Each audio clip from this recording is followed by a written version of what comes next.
Pænt goddag og rigtig hjertelig velkommen til Pink Mules hjemmeside. Jeg kan godt forstå, hvis nogle kommende eksryger de bliver en lille smule forvirret eller føler sig en lille smule overrumplet, når de går ind på den her hjemmeside og kigger. Fordi de vil bare gerne i gang med deres rygestop, og så bliver de smidt i hovedet med alle mulige begreber som batterier og mejser og 510-gevind og ego-gevind, og der er virkelig meget at tage højde for i den her dampverden. Så jeg har simpelthen valgt at lade den her video fremstille for at trække det hele ned på et rimelig fornuftigt brugerniveau, hvor jeg kan sidde og forklare, hvad er batterier for noget, hvad er en mejser for noget, og væsker, hvad skal jeg lige vide der og tage højde for. Så vi får lige vendt kameraet rundt og smidt ned på bordet, så jeg kan vise jer alle de her ting lidt tættere på og forklare lidt om, hvad der sker i den her dampverden. Så I forhåbentlig får det en lille smule nemmere ved at komme i gang med jeres rygestop. Yes, men lad os så springe lige ud i det. Det her, det er et typisk startsæt fra Pink Mule. Faktisk det mest gængse, det de fleste går rundt med i gadebilledet. Indeholder 2 af vores e-cigaretter, som er et batteri og en mejser heroppe på toppen. Det kommer vi lige nærmere ind på. 10 ml rygevæske, e-væske også kaldet. En oplader til vores e-cigaret, som vi har USB i den ene ende, så vi kan oplade via vores computer eller via vores vægadapter her, som selvfølgelig virker med helt almindelige 230 volt stik. Jeg har valgt at dele den her video op i 3 sektioner. En sektion, som drejer sig om batteriet, og en sektion, som drejer sig om mejsere, og en sektion, som drejer sig om e-væske, for at forhåbentlig danne et lidt større overblik, og for ikke at blande tingene alt for meget sammen. Vi starter simpelthen med vores batteri her. Den her slags batteri kaldes for et ego-batteri. Den fås i mange forskellige farver, og i former også. Det kommer vi lige nærmere ind på. Farven, det har ikke noget som helst at gøre med funktionen af den. Det er simpelthen bare en smagssag, om man er til rød eller blå, eller til helt almindelig sort eller hvid, eller hvad det nu kan være. Det er fint med den mulighed. Personligt er jeg meget glad for farver selv.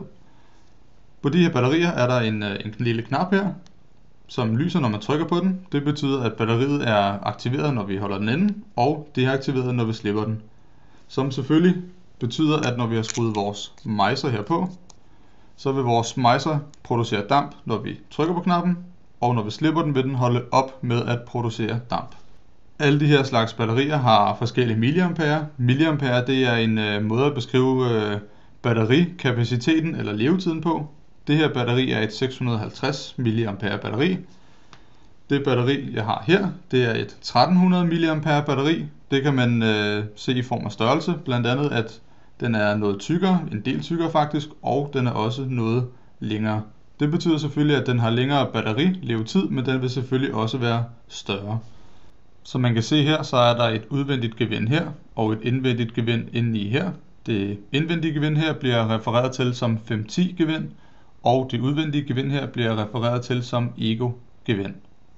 Ego-gevind, fordi at den type mejser her, hvor der er indvendigt gevind i den størrelse her, de vil blive skruet på ego-gevinder herude. Det vil sige, at man selvfølgelig skal have et batteri med et ego-gevind, ellers så vil du umuligt kunne skrue den her type mejser på.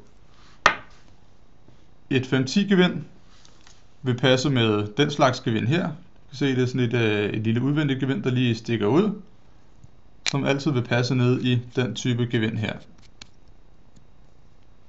Simpelthen så enkelt. 510-gevind er det mest gængse. Det er det, der bliver lavet flest mejsere til i øjeblikket, men der bliver også lavet rigeligt med ego-gevind.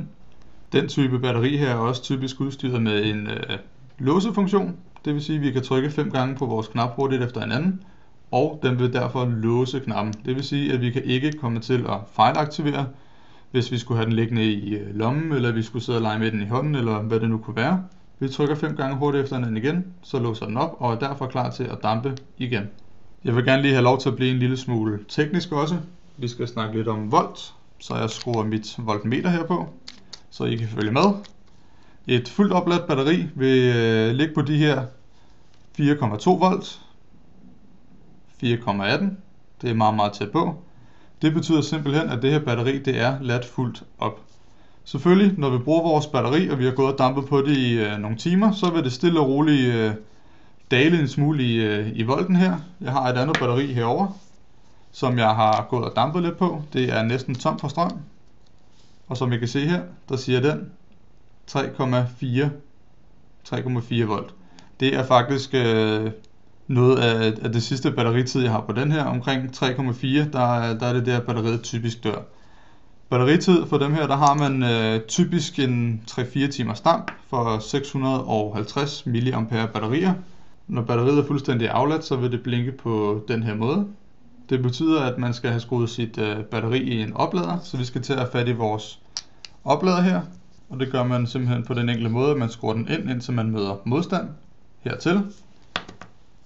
Smider den derefter ind i vores vægadapter og smider den i vores helt almindelige 230 volts stikkontakter hjemme.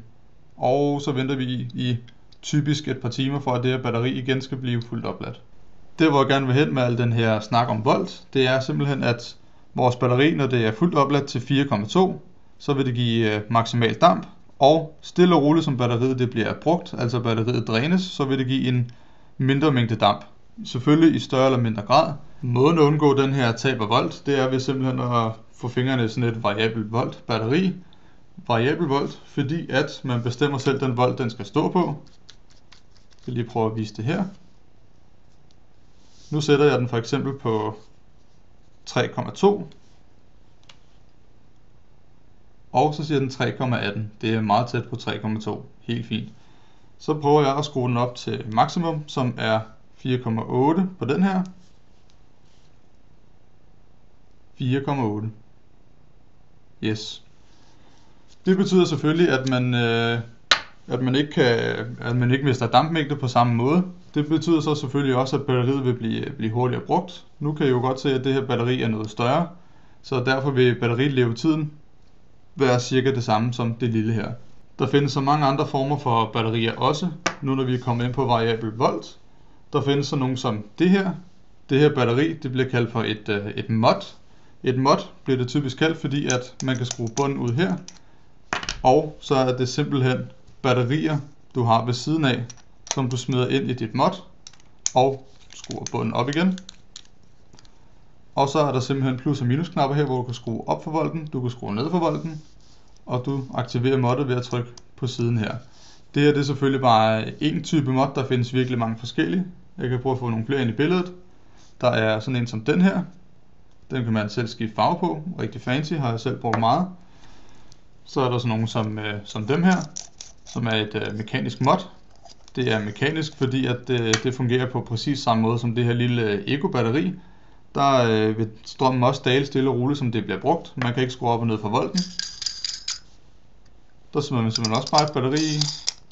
Igen et mod, fordi at det har batterierne løst ved siden af, som man lader op i en almindelig batterioplader, som så simpelthen kommer til at se sådan her ud. Vi skal ikke snakke alt for meget om det her, fordi det er kun med til at forvirre, fordi der findes lige så mange forskellige slags af de her mods, som der findes af de her batterier. Mods er generelt meget brugt af de lidt mere entusiastiske damper, hvis jeg kan være bekendt at sige det, fordi at det giver en bedre dampudvikling, det giver også en smule bedre smag, og man bruger det generelt som en del af sin damp-hobby faktisk. Personligt bruger jeg næsten kun de her slags mods. Bliv nu endelig ikke forvirret af alle de her andre ting, jeg sidder og tager med ind i billedet. Det her batteri, det er lige præcis det, en nystarter har brug for. Det behøver ikke være stort, det behøver ikke være fancy. Det her, det er en rigtig fin måde at starte på. Så skal vi til at snakke en smule om mejser. Mejser er der lige så mange forskellige af, som der er batterier, så det kan virke lige så forvirrende, men det er faktisk ikke så slemt i virkeligheden. En typisk mejser kunne godt se sådan her ud. Lige den her type mejser, det hedder en CE4 Cleo mejser. Cleo mejser, fordi at det hedder det system, hvor der sidder små væger, der suger væsken op ind til det lille brændekammer, der sidder inde på den anden side af den lille gummiprop her. Jeg har lige sådan en løs, jeg kan vise ved siden af her. Det her brændingssystem, det fungerer simpelthen på den måde, at der bliver suget væske op igennem den væge her, ind til det lille brændekammer, der sidder inde bag den gummiprop her. Brændekammeret, det består simpelthen bare af en glødetråd. Kan man godt lige se der, ikke? En glødetråd, som bliver varmet op, og simpelthen varmer den her væske op, der kommer ind i kammeret, og spytter det ud som damp. Simpelthen ganske enkelt.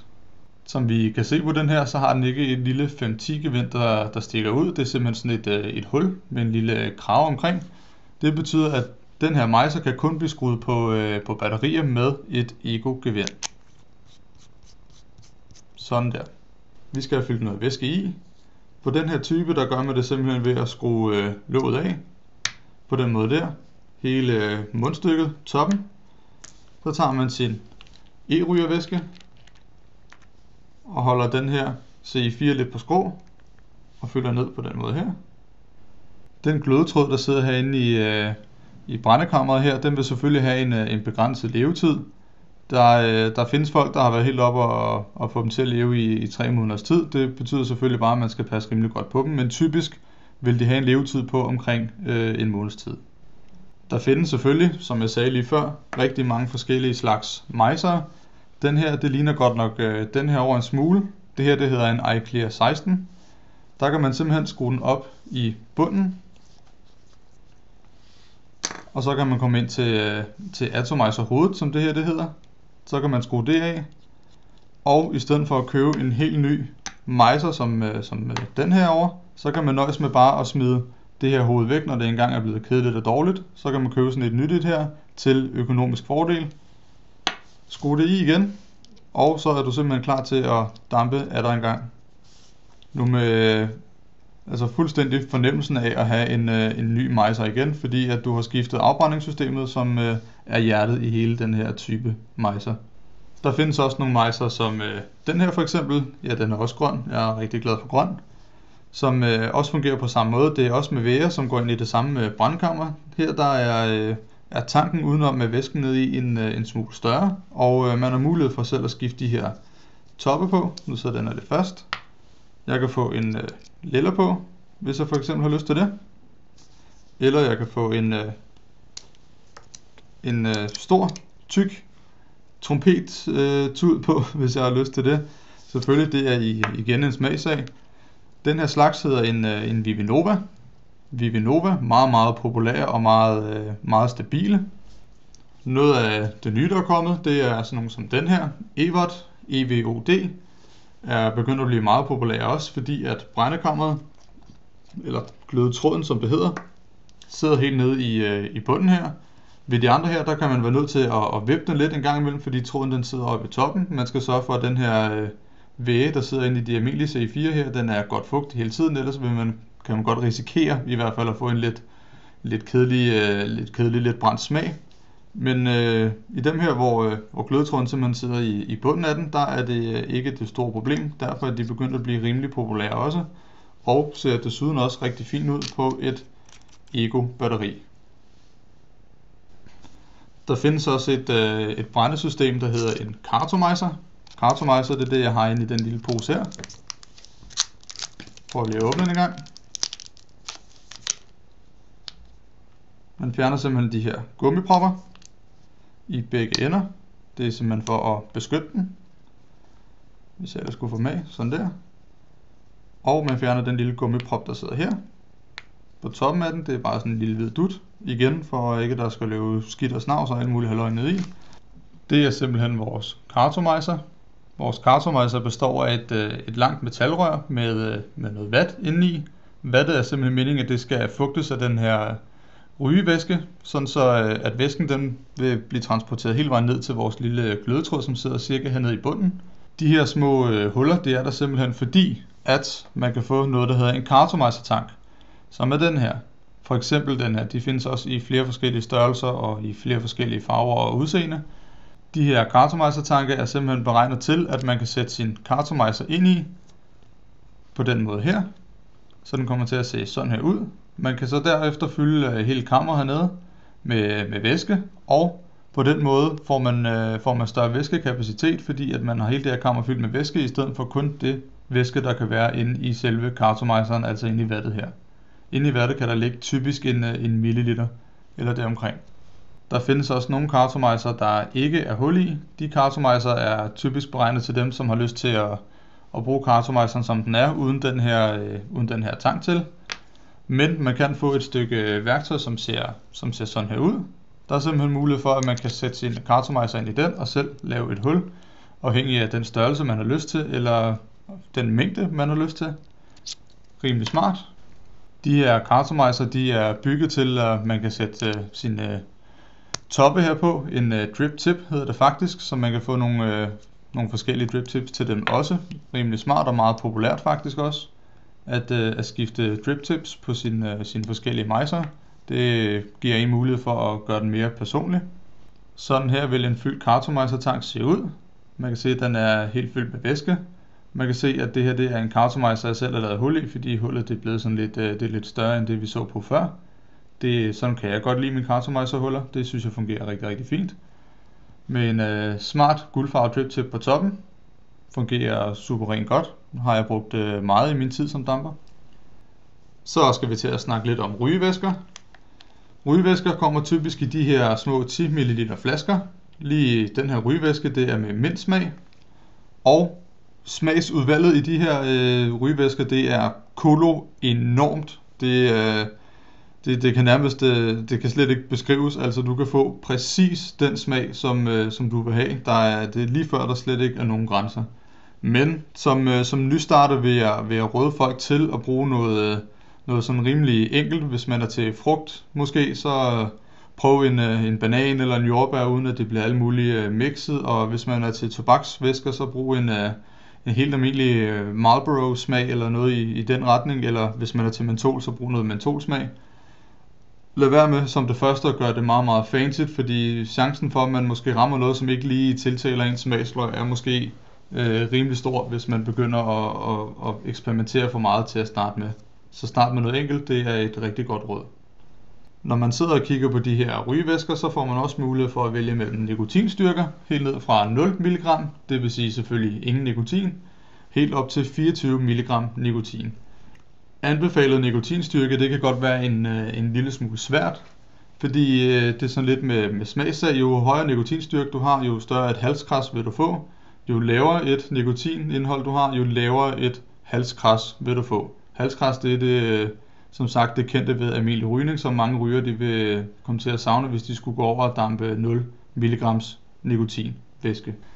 Et rigtig godt sted at starte, det er måske at prøve omkring midten i den her nikotinskala, omkring 12 mg nikotin eller omkring 16 mg nikotin, eller måske en af hver, så man kunne bedømme ud fra de to, hvad for en af dem man var mest til. Personligt så damper jeg 6 mg nikotin. Det er det simpelthen lykkedes mig efter et års tid at kæmpe mig helt ned på. Det var faktisk ikke så svært. Det er så stor en forskel, at der ikke, hvis man trapper stille og roligt ned. Det vil sige, at i det jeg damper, der er der ikke særlig meget nikotin i, og det føles ret for mig, synes jeg. Hvis man har mod på det, så er der faktisk mulighed for inde på hjemmesiden at købe remedier til, at man selv kan blande de her nikotinvæsker. Inde på hjemmesiden har man mulighed for at finde den her nikotinbase. Det store 6-tal der betyder, at det er 6 mg.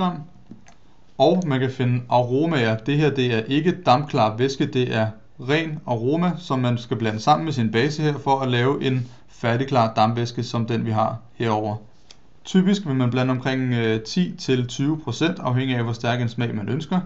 På hjemmesiden kan man også finde de her små tomme kanyleflasker, de her små 10 ml flasker, som er tomme, fordi at man selv skal have mulighed for at blande ned i. Så putter man, for eksempel hvis man blander 20%, så putter man 8 ml af den her base ned i, og 2 ml af den her aroma i. Når man så har blandet de to ting sammen, så tager man simpelthen og smider sit låg på igen, og så ryster man den, og lader den måske lige stå i en dags tid, så alle de her smagsaromaer, de lige kan få lov til at sætte sig og lige finde deres rette plads.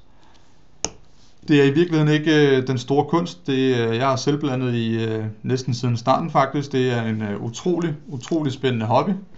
Ideen med det her selvblander noget, det er selvfølgelig, at du har mulighed for selv at sidde og mixe nogle smage. Du kan blande cola med noget jordbær, eller du kan blande banan med noget kiwi, eller hvad det kan være, eller du kan få din tobaksvæsker til at smage en lille smule af jordbær måske. Der er usigeligt mange muligheder for at få lige præcis den væske, som du ønsker dig allermest ved at gøre det på den her måde. Men hvis du er til, at det bare skal være enkelt, og du skal bare købe noget, der bare skal virke, så findes der et stort og meget, meget bredt udvalg i færdigblandede væsker også. Så fik vi snakket lidt omkring, hvad det her e-cigaret koncept det går ud på. Vi fik snakket lidt om batterier, hvordan de fungerer. Vi fik snakket lidt om mejser, hvordan det fungerer, og vi fik snakket lidt om væske, som indgår i de her mejser, hvordan det fungerer. Nu vi snakker så meget om den, så skulle jeg ikke prøve at give jer en dampdemonstration på, hvordan det her det ser ud i virkeligheden.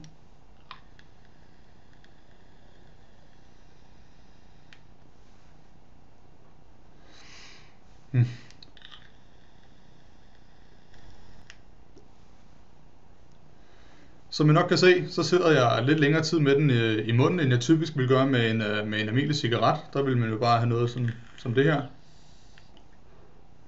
Og som I kan se, der kommer ikke super meget damp ud af det. E-cigaretter, dem skal man sidde med lidt længere tid. Man skal ikke suge så kraftigt. Faktisk så skal man kun lige danne et lille undertryk ind i munden, altså stille og roligt bare ind i munden. Man kan sådan mærke, når munden er ved at være fuld, så tager man den ud, og så inhalerer man, ligesom man gør med almindelige cigaretter, og så puster man ud. Et gennemsnitligt hiv på sådan en e-cigaret er lige omkring de her 4-5 sekunder. Det er jo ikke fordi det er så meget igen. Man skal bare lige være opmærksom på, at man bruger den rigtigt, fordi ellers så får man måske en lidt kedelig oplevelse ud af det, og ikke det man havde forventet.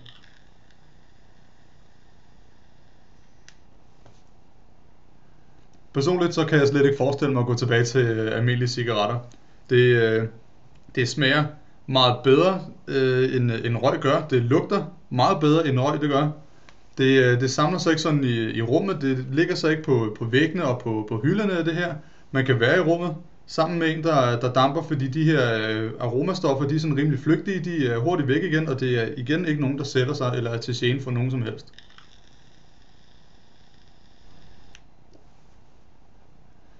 Som I kan se, så kan sådan en lille økonomisk e-cigaret sagtens være løsningen til den kommende eks-ryger, fordi at den giver en rigtig fin mængde damp, den giver rigtig, rigtig fin smag. Det er den optimale løsning til dem, der har lyst til at prøve det her. Simpelthen genial. Hvis jeg skal prøve at sammenligne med en lidt større model, så har jeg min grønne bøf her, som jeg kan skrue op og ned fra volt på, med en Kautomeister tang på.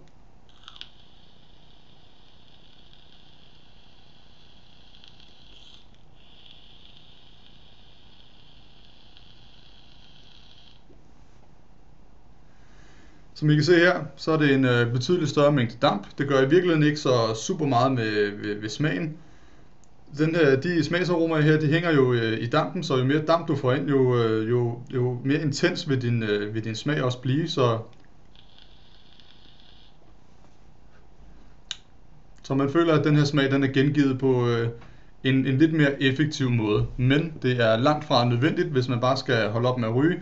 Så kan den cigaret her sagtens være løsningen. Ingen problem med det. Det er det faktisk for de fleste. Lige den her type e-cigaret, det er faktisk den mest gængse. Den de fleste nydamper, de vælger at bruge, fordi den er dejligt enkel, den er ukompliceret. Der er ikke så meget, man skal tage højde for, andet end bare lige at huske at fylde væske på, når den er ved at være tom. Det er et super godt alternativ til rygning i hvert fald.